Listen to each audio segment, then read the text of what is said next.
Hoje, a série Brasil em Constituição mostra como as mulheres fizeram história durante os trabalhos da Assembleia Nacional Constituinte e como elas conseguiram assegurar a plena igualdade de direitos com os homens.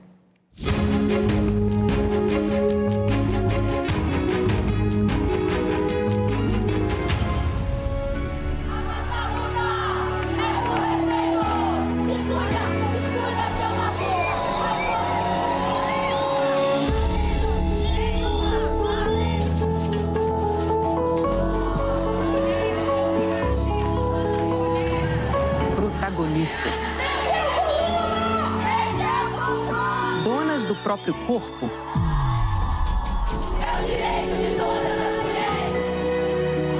Com voz para expor o que pensam e o que desejam.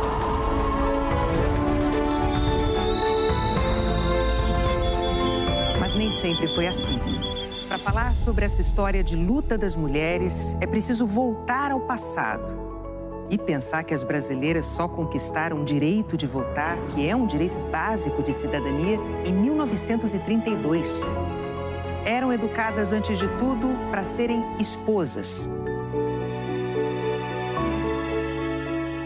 A mulher foi deixada quieta no seu canto, num canto que foi definido para ela por outras pessoas, sem que ela pudesse falar sobre isso.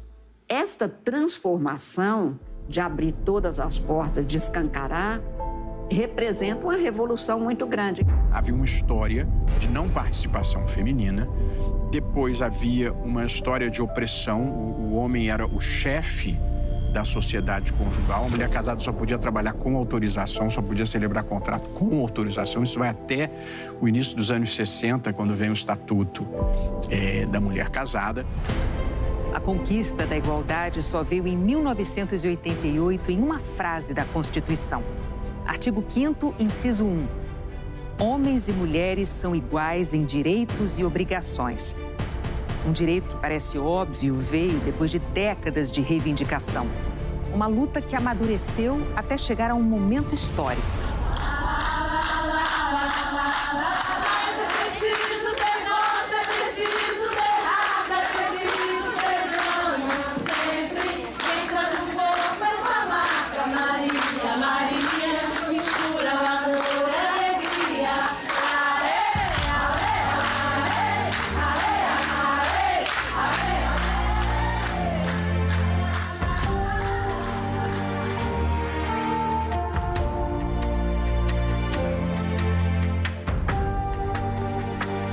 As brasileiras se mobilizaram no Brasil inteiro para vencer resistências à distância do poder político e chegar à Assembleia Constituinte em 1987.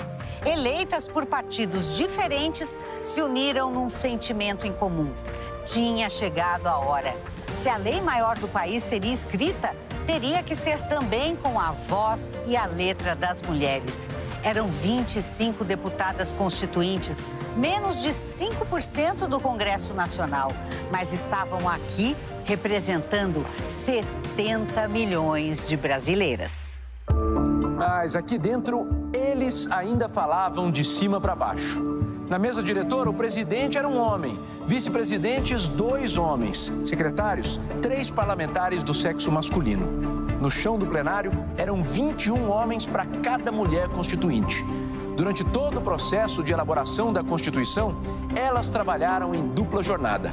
Era preciso desenhar o futuro do Brasil e, ao mesmo tempo, conquistar direitos, vencendo o preconceito e a indiferença desse universo de terno e gravata. Vamos procurar as mulheres na imagem?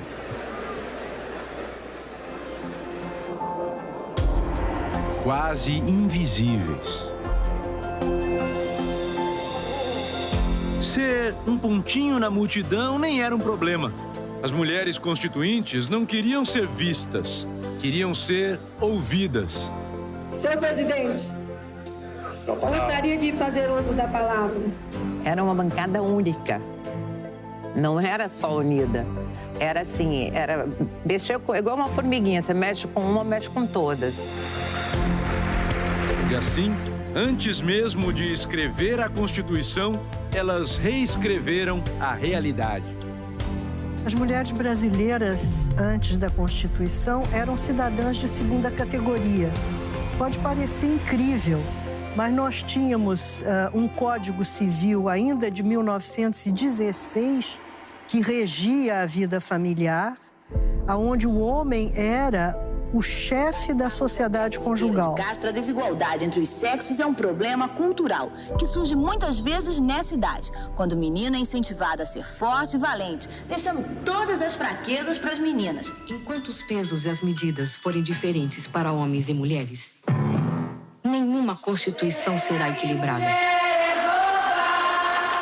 25 mulheres mudando a história, de mãos dadas com as mulheres do Brasil inteiro.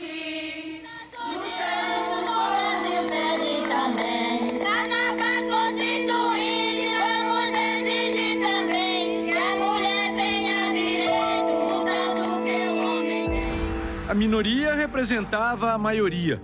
As brasileiras eram 54% do eleitorado.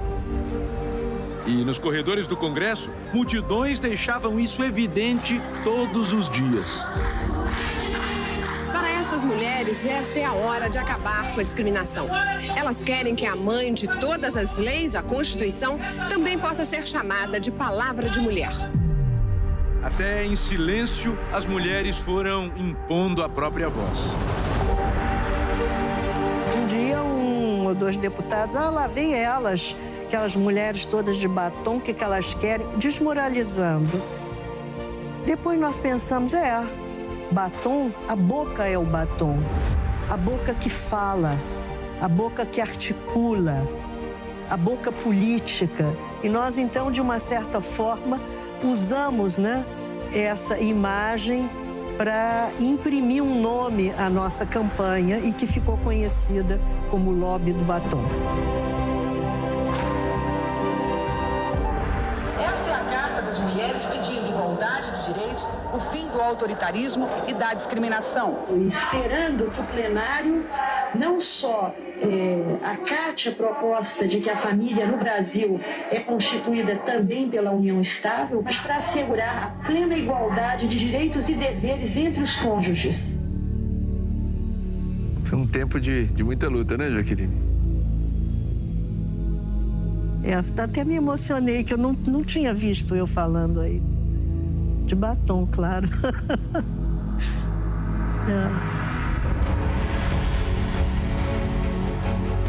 Nós, aos poucos, estamos enfrentando uma cultura machista que se manifesta em atitudes e que se manifesta na linguagem. E é um processo histórico a superação disso. Mas acho que nós temos andado na direção certa, mesmo quando não na velocidade desejada. Hoje é até difícil imaginar a vida sem alguns direitos que, naquela época, eram novidade absoluta. A união estável. A Constituição de 1988 não só admite a condição de companheira, como reconhece o direito à herança e a uma parte na divisão dos bens em caso de separação. A licença maternidade. Um dos primeiros destaques a serem votados foi o que garante 120 dias de licença para a mulher gestante. Ela assegura na lei complementar incentivos para que a mulher tenha ingresso e seja protegida no seu mercado de trabalho. Eu acredito que essa emenda representa a vontade das mulheres brasileiras. Legal, né? A volta, olha, quase 40 anos. Mas para a mulher, isso aí foi uma conquista extremamente importante. Assim como algo que, na época, foi considerado muito radical, que era a licença paternidade. Porque o que a gente queria era quebrar esse paradigma de que filho é só da mãe. Essa psicanalista teve o pai ao lado nos primeiros dias de vida.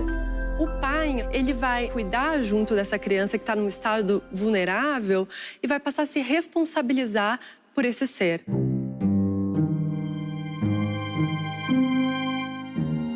Hoje, os pais podem ter de 5 a 20 dias de licença para cuidar de um filho que acaba de nascer.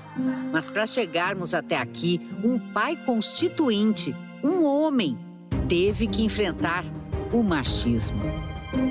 O anúncio da votação da emenda sobre a licença-paternidade foi recebida com ironia pelo plenário. Eu me senti ultrajado, humilhado. Quando o presidente Ulisses Guimarães leu a minha emenda, o plenário não parava de rir. Eu vi uma sonora gargalhada no plenário e todo mundo olhando para mim. É uma homenagem ao homem gestante. Vamos a votar. E eu subi à tribuna para protestar contra a gargalhada. E quando eu estou subindo aqueles 5 degraus, eu pensei a noite inteira nessa emenda. E comecei a falar de mortes de mãe em sala de parto e o que acontecia com o pai, quando a mãe morria na sala de parto. E fiz um discurso completamente de improviso. 14 de dezembro de 1987, nasceu minha filha Ana Sofia. E para infelicidade minha mulher esteve à beira da morte e depois 3 semanas imobilizada no leito por um acidente anestésico. Senhor presidente Ulisses Guimarães, não havia no mundo, naquele instante, nenhuma Assembleia Nacional Constituinte, nenhum emprego, nenhum patrão, nada, nenhuma força do mundo que me tirasse do lado dela e dos meus filhos. Muito obrigado. E quando percebi que o presidente Ulisses também estava emocionado, eu resolvi encerrar o discurso. A presidência pede perdão se eventualmente a manifestação que teve possa ter sensibilizado o nobre deputado Alceni Guerra. Licença paternidade nos termos fixados em lei. Eu sou filha do cara que escreveu isso, que propôs, né? Sou filha desse homem que lutou e que não teve vergonha de subir no plenário e de falar que sim, queria licença paternidade, que homens precisam. Eu sou filha desse homem que teve a coragem de fazer isso, né?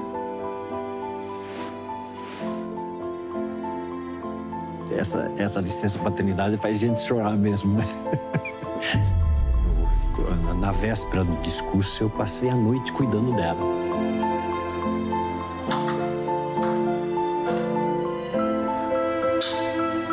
Essa moça é a minha inspiração para centenas de milhões de vezes que os brasileiros, homens, puderam estar junto com sua família quando nasce um filho. Uma das principais forças da nossa Constituição está no artigo 5º. Todos são iguais perante a lei, sem distinção de qualquer natureza. Com as mudanças da sociedade ao longo dos anos, esse conceito de igualdade foi sendo aplicado também a grupos que não estavam citados em nenhum artigo, como a comunidade LGBTQIA+.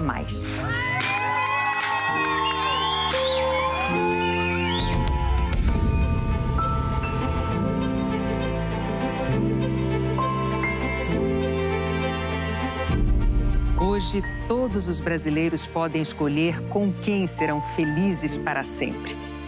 E foi dentro dessa ideia de igualdade irrestrita entre as pessoas que o Supremo Tribunal Federal, num julgamento histórico em 2011, reconheceu oficialmente a união homoafetiva.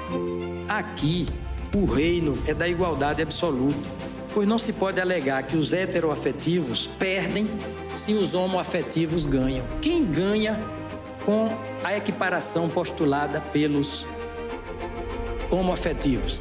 Quer dizer, os homoafetivos. Muito bem, e quem perde? Ninguém perde.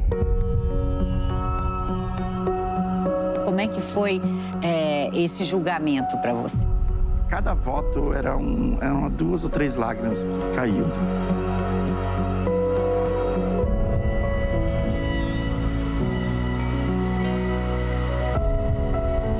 Porque negar o casamento é um direito a pessoa casar com outra do mesmo sexo, com quem a pessoa se identifica plenamente, se realiza, é feliz. Todo mundo tem um direito a ser feliz. A luta pelos direitos de quem tem um amor que não ousa dizer seu nome. A gente pensou em morar na Amazônia, se esconder numa chácara de amigos. Tudo porque David é inglês e a lei é clara. Para ter visto permanente, o estrangeiro precisa ter filhos no Brasil, emprego fixo ou casar com uma brasileira. Tony quase providenciou um casamento que só existiria no papel entre a própria mãe e o homem que ama. Tudo pelo meu filho, que eu quero a felicidade dele. Não foi preciso. David arranjou trabalho no Brasil. Um gosta do outro, e a lei não prevê isso.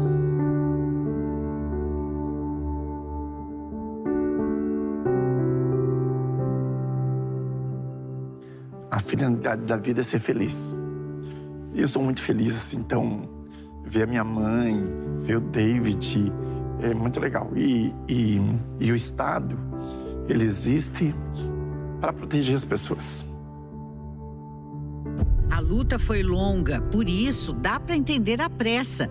Só 4 dias depois da decisão do STF em 2011, Tony e David assinaram a união estável.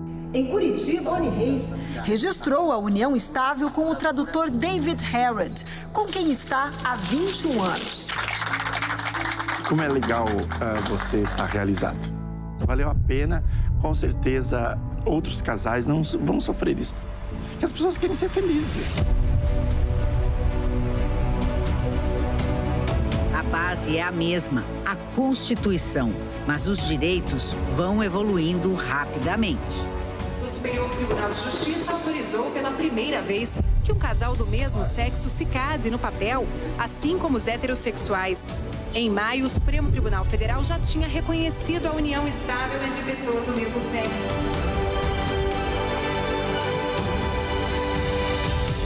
Selamos agora 3 anos o casamento. E eu vou de cabeça para cima e dizer, eu tenho uma Constituição que me protege. Lá diz, eu sei de cor e salteado, no Brasil não pode ter preconceito de qualquer natureza. Na escola, eu era um fora da norma. E na família, eu era uma pessoa que precisava de ajuda. Eu não quero que ninguém sofra o que eu sofri no período dos 14 aos 20 anos. O Superior Tribunal de Justiça reconheceu hoje, pela primeira vez, o direito de casais homossexuais a adotar filhos. Nós, quando adotamos nossos filhos, nós pegamos uma mina de ouro. Então, aquilo ali é o nosso diamante negro. Nós temos o rubi e nós temos a esmeralda.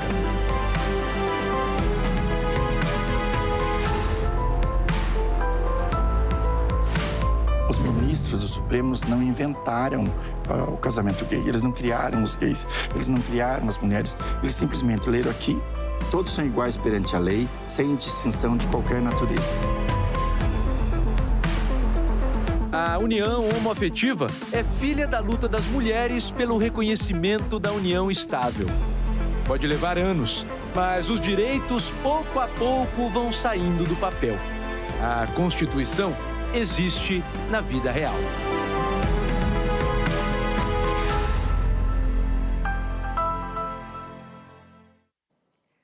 Amanhã, o racismo tratado como crime. Se inscreva no canal Noir Games TV 2 para mais vídeos e notícias da televisão.